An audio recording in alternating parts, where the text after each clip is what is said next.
Hey guys, good morning or afternoon or evening or middle of the night when you're going to go get a midnight snack. No judgment. This video is for the weekly reading in your comprehension notebook, story number 6, and it is the one that looks like this.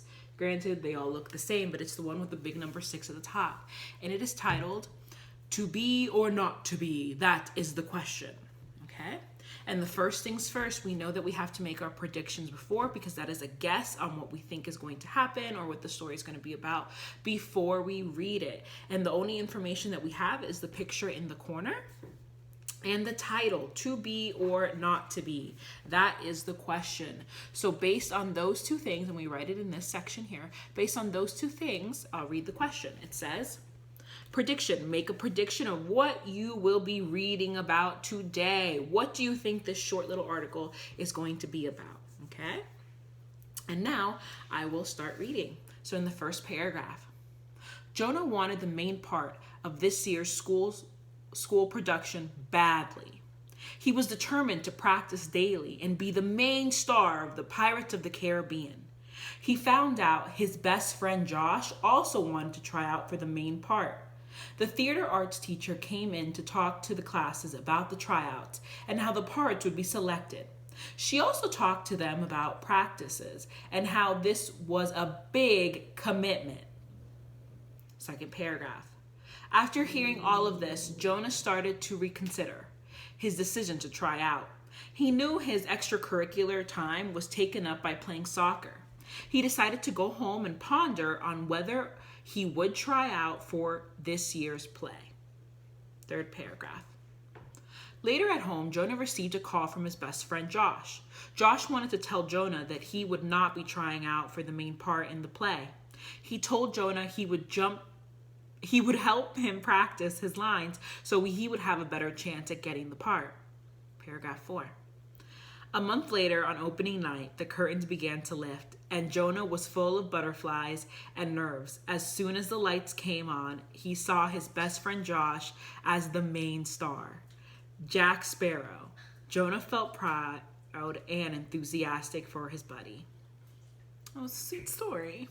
To be or not to be. Okay, so now on that same page, we can start answering the questions. And I always suggest just doing the ones right underneath the prediction section. So it says, what is the genre of this story? What type of story was it? And remember, is that realistic fiction? Is that a biography, an autobiography? What kind of story is this? What kind of genre? And the last one in the side section is, what connections can you make with this story? Text, self, or world? And give an explanation.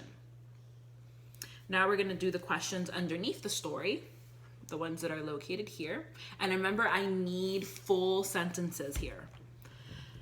It says, number 1, what does the word ponder in paragraph 2 mean?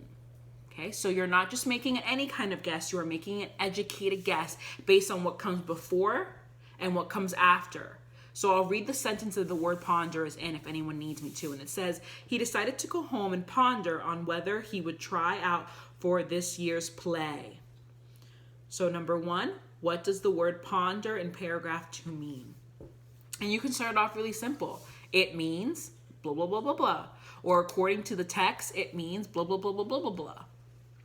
Number 2, why do you infer Jonah did not get the main part in the play?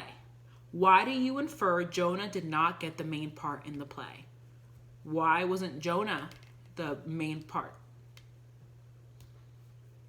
Number 3, why did the author write the story? Is it to entertain, persuade us, or inform us? Next page. We can answer the question directly below the picture, which is where we talk about whether our prediction was correct or not. Was your prediction correct that you made at the beginning? What helped you make your prediction? And then there's the summarizing section, and basically you're going to tell me what happened in the beginning, what happened in the middle, and what happened at the end. BME. And remember, you're only giving me the most important parts. And then the last section, writing core skills. Write about a time you helped out another friend. And this can be a personal experience. There's no judgment on what the experience could have been, but you simply have to tell me. So it could have been, I helped a friend study for a test, or my friend was being teased and I defended them, or my friend had a really messy room, so I helped them clean it. It can be any kind of way that you helped someone, but I need it in a formal paragraph. Okay, so how did you help someone? Think of something meaningful and something that not only filled their bucket, but filled your bucket up too. Remember, we all carry those imaginary buckets on top of our head. When was a moment that you helped someone, but in helping them, you also helped your own heart? All right, guys, I hope this was helpful, and the next video will be on story number 7, I believe. I believe it's 7. All right, I hope this was helpful. Bye.